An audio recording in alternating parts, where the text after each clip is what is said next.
Nutrients and their role. अब जो nutrients हैं हम उनके बारे में पढ़ेंगे और उनका हमारी बॉडी में क्या रोल है उसके बारे में पढ़ेंगे।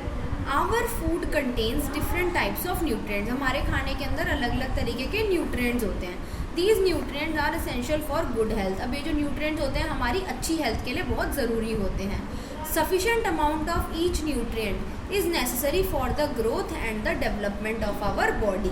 अब ये जो न्यूट्रिएंट्स होते हैं इनका एक सफिशेंट अमाउंट यानी कि एक प्रॉपर अमाउंट हमारे लिए बहुत ज़रूरी है ताकि हमारी ग्रोथ हो सके और हमारी डेवलपमेंट हो सके। अब जब हम छोटे से हम एक न्यू बॉर्न बेबी से लेके अभी तक बड़े हुए हैं ना, तो हमारी बॉडी ने क्या जो ग्रोथ करी है वो किसकी मदद से करी है? सिर्फ न्यूट्रिएंट्स की वजह से करी है, क्योंकि जो हम खाना खाते हैं उससे हमें न्यूट्रिएंट मिलती है और हमारी बॉडी ग्रो करती है।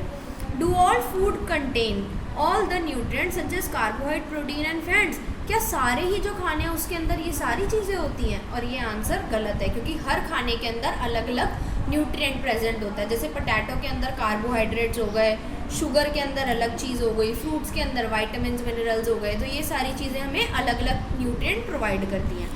The presence and quantity of in each nutrient very in different food. अब हर खाने के अंदर एक न्यूट्रिएंट की प्रेजेंस यानी कि वो कितनी अमाउंट में प्रेजेंट है वो हर किसी फूड का अलग अलग होता है। Let us know more about it. अब और पढ़ते हैं आगे। Carbohydrates. Carbohydrates are the energy giving nutrients. Carbohydrate वो न्यूट्रिएंट होते हैं जो हमें ताकत देते हैं। Sugar and starch are two important forms of carbohydrates found in our food. अब जो शुगर यानी कि मीठा और स्टार्च जो होता है वो हमारे कार्बोहाइड्रेट्स की दो सबसे इम्पॉर्टेंट फॉर्म है जो हमारे खाने में पाई जाती है। स्टार्च क्या होता है? ये देखो, starch a storage complex carbohydrate. ये कार्बोहाइड्रेट होता है एक कम्प्लेक्स फॉर्म में, यानी कि एक Sugars are simple carbohydrate found in fruits such as apples, bananas, pears, guavas and grapes. अब जो शुगर होती है वो एक सिंपल कार्बोहाइड्रेट की, अब जो शुगर होता है वो हमारा सिंपल कार्बोहाइड्रेट होता है जो हमें किस चीज़ में मिलता है? फ्रूट्स में मिलता है, जैसे कि एप्पल में, बनाना में, पियर में, गुआवा में और ग्रेप्स में। Sugar is extracted from sugar cane and sugar beet plants. अब जो हमें शुगर है, चीनी हमें कहाँ से मिलती है? जो शुगर केन होती है, गन्ना होता है, और जो शुगर बीट प्लांट्स होती हैं टेन्स शुगर। अब जो हनी होता है उसके अंदर भी शुगर होता है, क्योंकि हनी काफ़ी मीठा होता है ना, हम सब ने खाया तो उसके अंदर शुगर प्रेजेंट होता है। Starch is a complex carbohydrate found in food such as rice, corn, wheat flour and potato. Starch जो है वो एक बहुत कॉम्प्लेक्स कार्बोहाइड्रेट होता है जो हमें किन खानों में मिलता है? राइस में, कॉर्न में, व्हीट फ्लावर में and potato. Fats. Fats are also energy giving components of food. अब फैट जो होते हैं वो भी हमें एनर्जी प्रोवाइड करते हैं। Fats are of two type, saturated and unsaturated. Fats दो तरीके के होते हैं, सैचुरेटेड और unsaturated. Saturated fats are solid and unsaturated fats are liquid at room temperature. जो सैचुरेटेड फैट होता है वो हमारा सॉलिड फॉर्म में प्रेजेंट होता है, और जो अनसैचुरेटेड फैट होता है वो हमारा लिक्विड फॉर्म में प्रेजेंट होता है एट रूम टेम्परेचर। यानी कि उसको हमने ना फ्रिज में रखा, ना हमने कहीं रखा, वो नॉर्मली जो हमारे एटमॉस्फेयर का टेम्परेचर है उसके अंदर अनसैचुरेटेड फैट लिक्विड फॉर्म में होगा और सैचुरेटेड फैट सॉलिड फॉर्म में होगा।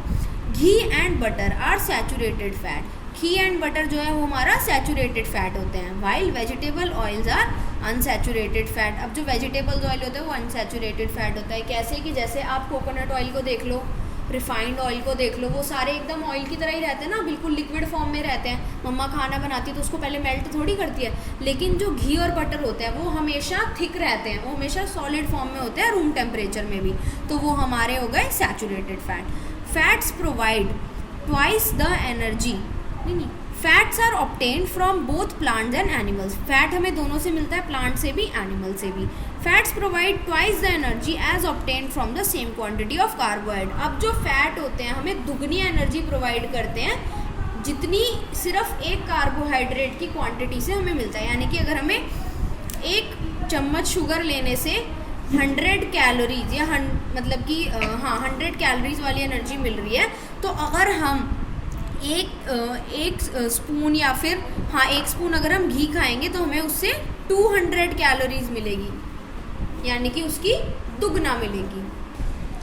N oily patch in a piece of paper indicate that the food contains fat. अगर हमारे पेपर के ऊपर, एक पीस ऑफ पेपर के ऊपर ऑयली पैच आ जाए तो उससे क्या पता चलता है कि इस खाने के अंदर फैट है। Although fats are essential for our body, eating a lot of fat rich foods can be harmful. हमारे लिए फ़ैट बहुत इंपॉर्टेंट है बॉडी के लिए, लेकिन अगर हम उसे बहुत ज़्यादा अमाउंट में खाते हैं, यानी कि एक्सेस अमाउंट में खाएंगे, तो वो हमारे लिए हार्मफुल है। इट लीड्स टू ओबेसिटी, यानी कि उससे हम बहुत मोटे हो जाएंगे। Proteins are called body building nutrients. Protein हमारा बॉडी बिल्डिंग न्यूट्रिएंट होती है, यानी कि जिससे हमारी ग्रोथ होती है। This is because proteins are required for building, maintaining and repairing our body. ऐसा इसलिए क्यों बोलते हैं, क्योंकि जो प्रोटीन है वो हमारी बॉडी की बिल्डिंग के लिए, यानी कि बनावट के लिए, कि नए नए सेल्स बने, हमारी बॉडी को मेंटेन करने के लिए और हमारी बॉडी को रिपेयर करने के लिए हेल्प करता है। Therefore young children and sick people are advise to eat more protein rich food. इसलिए जो यंग बच्चे होते हैं, यानी कि हम जैसे बच्चे हो गए जो अभी ग्रो कर रहे हैं, उन सब के लिए, और जो सिक पीपल यानी कि जो बीमार है, तो उनको बोला जाता है कि आपको प्रोटीन रिच फूड ज़्यादा खाना चाहिए। अब इसके अंदर हम देखते हैं प्लांट सोर्सेज ऑफ प्रोटीन क्या क्या है हमारे। सोयाबीन, राजमा, दाल्स हो गई, जितनी भी पल्सेस हो गई, वो सारी हमारी प्रोटीन का सोर्स है। और जो मतलब कि नॉन वेजिटेरियंस होते हैं, ओमनीवोर्स होते हैं, या फिर जो ओमनीवोर्स, हाँ, ह्यूमंस में तो बेसिकली हम ओमनीवोर्स होते हैं, तो उन सब के लिए एनिमल सोर्स ऑफ प्रोटीन क्या है? मीट हो गया, पनीर एनिमल से कहाँ मिलता है? अच्छा हाँ, एनिमल से मिलता है ना, वो मिल्क से हो गया, मिल्क से बनता है। एग हो गया, मिल्क हो गया, फिश हो गया, तो ये हमारे एनिमल सोर्सेज ऑफ प्रोटीन है।